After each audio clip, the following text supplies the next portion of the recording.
பெரம்பூரில் தமிழக முதல்வர் விஜய் அவர்கள் தமிழக முதல்வராக பொறுப்பேற்ற பின்னாடி முதன்முறையாக தமது சொந்த தொகுதியான தான் சட்டமன்ற தொகுதியில் போட்டியிட்டு வெற்றி பெற்ற தொகுதியான பெரம்பூர் சட்டமன்ற தொகுதியில் தனது அலுவலகத்தை, அதாவது எம்எல்ஏ அலுவலகத்தை திறந்து வைக்க மாண்புமிகு விஜய் அவர்கள் போறாரு.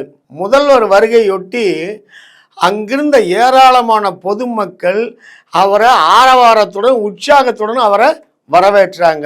முதல்வர் அவர்களுடன் அமைச்சர்கள் செங்கோட்டையன், வெங்கட்ராமன் ஆகியோரும் கூட போயிருக்கிறாங்க.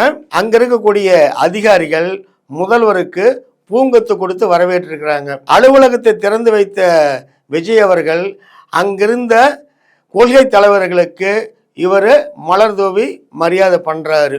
அதன் பிறகு பெரம்பூர் சட்டமன்ற தொகுதிக்கு சிறப்பு திட்டங்கள் பற்றி அங்க இருக்கக்கூடிய அதிகாரிகளோட ஆய்வு பண்றாரு.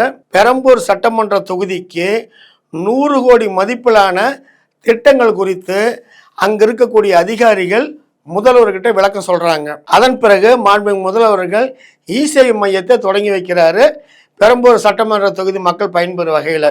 இதெல்லாம் முடிச்சுக்கிட்டு நடந்து பெரம்பூர் சட்டமன்ற தொகுதிக்கு உட்பட்ட சர்மா நகருக்கு போய் அங்கே ஒரு நியாய விலைக்கடையை திறந்து வச்சு அங்கே இருக்கக்கூடிய பயனாளிகளுக்கு அங்கே இருக்கக்கூடிய பயனாளிகளுக்கு ரேஷன் பொருட்களை இவர் கையாலே வழங்குறாரு. சர்க்கரை, பருப்பு உள்ளிட்ட ரேஷன் பொருட்களை இவர் கையாலே வழங்குறாரு. அதை அந்த பயனாளிகள் முதல்வர் கையிலேயே வாங்குறோமே அப்படிங்கிற ஒரு உற்சாகத்துடனும் ஒரு முக மலர்ச்சியுடனும் அந்த ரேஷன் பொருட்களை வாங்கிட்டு போகிறத பார்க்க முடிஞ்சது. புதிய ஸ்மார்ட் ரேஷன் கார்டை இங்கே தான் அறிமுகப்படுத்தி வைக்கிறாரு. பெரம்பூர் சட்டமன்ற தொகுதியில் உள்ள மக்களுக்கு எல்லாமே வழங்குறாரு. தமிழகத்தில் முதல் கட்டமாக 50,000 பேர்த்துக்கு வழங்கலான்ற மாதிரி முடிவு செஞ்சுருக்கிறாங்க. இதெல்லாம் முடிச்சுட்டு நேராக எங்கே போகிறாரு? வியாசர்பாடியில் உள்ள மின்சார பேருந்து பணிமனையை ஆய்வு பண்ணுறாரு.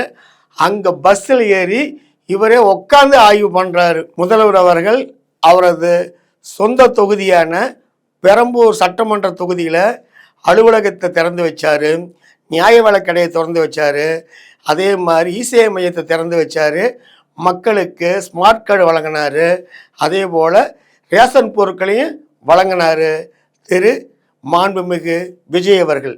அந்த வகையில் இந்த வீடியோ உங்களுக்கு பிடிச்சிருந்தா லைக் பண்ணுங்கள், ஷேர் பண்ணுங்கள், கமெண்ட் பண்ணுங்கள். மறக்காமல் எம்ஜிஆர் ஏஎஸ்ஆர் மீடியாவை சப்ஸ்கிரைப் பண்ணுங்கள்.